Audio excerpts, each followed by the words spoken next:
I am sure पहले भी आपने करेंसी स्वैप एग्रीमेंट के बारे में सुना होगा। अब देखिए, करेंसी स्वैप एग्रीमेंट क्या है, एक बहुत ही जनरल टर्म है, ये कई प्रकार से हो सकते हैं। यहां पर हम जिस कॉन्टेक्स्ट में बात कर रहे हैं, इसके अंदर जो बांग्लादेश है, जी हां, बांग्लादेश $200 मिलियन जो है देने वाला है as a loan to Sri Lanka. यहां पर आप न्यूज देख सकते हो, Bangladesh agrees $200 million currency swap deal to help Sri Lanka. तो यहां पर कई सारे प्रश्न उठते हैं कि ऐसा क्या हुआ जिसकी वजह से जो श्रीलंका है उसको बांग्लादेश से मदद की आवश्यकता पड़ गई। क्या श्रीलंका ने भारत से पूछा था? अगर पूछा था तो भारत का क्या जवाब आया? यहां पर भारत क्यों नहीं मदद कर सकता श्रीलंका की? तो बहुत सारे क्वेश्चन हैं यहां पर, इन सभी के डाउट्स मैं आपके सुलझाऊंगा इस वीडियो। एग्जैक्टली हुआ क्या है, सबसे पहले हम इसके बारे में देख लेते हैं।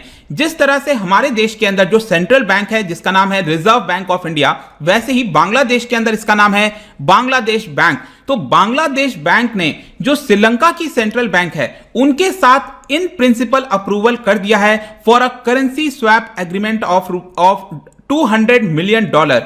अब ये करेंसी स्वैप की श्रीलंका को अचानक से जरूरत इसलिए पड़ गई क्योंकि वहां पर फॉरेन एक्सचेंज क्राइसिस आ रखा है। जैसे कि आपको याद होगा 1991 में भारत के अंदर यहां पर फॉरेन एक्सचेंज, जब मैं फॉरेन एक्सचेंज करता हूं तो ज्यादातर हम डॉलर की बात कर रहे हैं क्योंकि हम बाहर से बहुत सारी चीजें मंगाते हैं। स्पेशली अगर हम ऑयल की बात करें, क्योंकि यहां पर ऑयल उतना ज्यादा मिलता नहीं है, तो बाहर से अगर हमें ऑयल मंगाना है, कुछ भी मंगाना है, तो हमें डॉलर में पेमेंट करना होता है। अगर हमारे पास डॉलर खत्म हो जाएंगे तो हम कैसे बाहर से वो सारी चीजें मंगाएंगे? इसके अलावा हमने कई सारे लोन लिए हुए हैं, उस लोन को रीपेमेंट करना है तो उसको भी डॉलर के टर्म्स में लौटाना पड़ेगा। तो ये जितनी भी चीजें हैं वो श्रीलंका के अंदर अभी क्राइसिस के तौर पर आ रखी हैं। श्रीलंका ने बहुत सारे लोन लिए थे, अभी के लिए उनको $4 मिलियन जो है वो पेमेंट करना है और इसी की वजह से यहां पर उनके पास उतने पैसे नहीं है। जैसे कि फॉर एग्जांपल आप देखो, उनके पास जो फॉरेन एक्सचेंज रिजर्व है it is just $4 million. I mean $4 million is nothing dollar, और इस समय श्रीलंका के पास जस्ट $4 मिलियन ही बचा है। तो आप इमेजिन कर सकते हो किस सिचुएशन में इस समय श्रीलंका होगा। उसको कुछ भी खरीदना है, कुछ भी चाहिए, वो यहां पर पेमेंट नहीं कर पाएगा, जिसकी वजह से अचानक से उसने बांग्लादेश के साथ ये $200 मिलियन का जो करेंसी स्वैप है वो एग्रीमेंट इन प्रिंसिपल अप्रूवल दे दिया है। अब क्या होगा कि फॉर्मल तरीके से एग्रीमेंट वगैरह किया जाएगा तो श्रीलंका जो है वो बांग्लादेश से ये डॉलर ले सकता है एज अ लोन। लेकिन हां, ऐसा नहीं है कि ये कोई इंटरेस्ट फ्री है, यहां पर इंटरेस्ट भी लगेगा, मतलब थोड़ा इंटरेस्ट लगता है, 2% 3%, वो जो भी एग्रीमेंट फॉर्मल एग्रीमेंट में जो होगा वो उस हिसाब से डिसाइड किया जाएगा। लेकिन श्रीलंका के लिए फायदा यह है, श्रीलंका की सरकार के लिए, कि उसको मार्केट से ज्यादा सस्ते दाम पर जो है लोन मिल रहा है। एक तरह से आप कह सकते हो, मतलब मार्केट से अगर वो बोरो करेगी श्रीलंका की सरकार तो हो सकता है उसको 6% 7% इंटरेस्ट पेमेंट करना पड़े, लेकिन बांग्लादेश को वो सिर्फ जो है 2 या 3% में भी हो जाएगा। वो डिपेंड करेगा किस तरह का होता है, और जो पीरियड है, मतलब 2 साल का है, 1 साल का, 6 महीने का, वो तो अब एग्रीमेंट के अंदर बताया जाएगा, वो एक अलग चीज है। लेकिन सबसे पहला क्वेश्चन आता है, इजंट इट अनयूजुअल?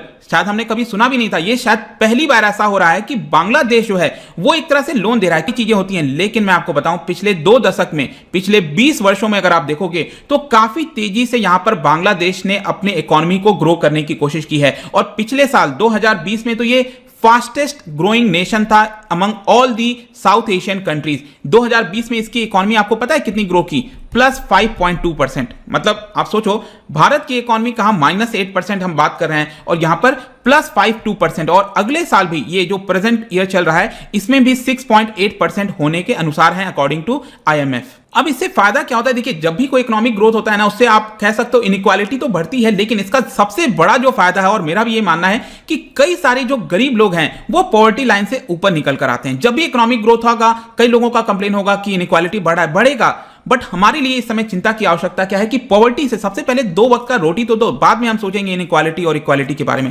तो यही चीज होता है। तो बांग्लादेश ने अपने मिलियंस ऑफ पीपल को पॉवर्टी से बाहर निकाला है, और रिसेंटली आपने देखा होगा पर कैपिटा के टर्म्स में भारत को भी इस साल उसने पीछे छोड़ दिया है। और इसके फॉरेक्स रिजर्व की आप बात करिए, आप देखो फॉरेक्स रिजर्व कितना है, इट इज $45 बिलियन। एक बांग्लादेश जैसी इकोनॉमी के लिए $45 बिलियन फॉरेक्स रिजर्व ना एक अच्छी बात है। और पहली बार ऐसा हुआ है कि भारत के अलावा किसी और सार्क देश ने किसी दूसरे सार्क देश को यहां पर मदद की है इन टर्म्स ऑफ फाइनेंस, ये पहली बार ऐसा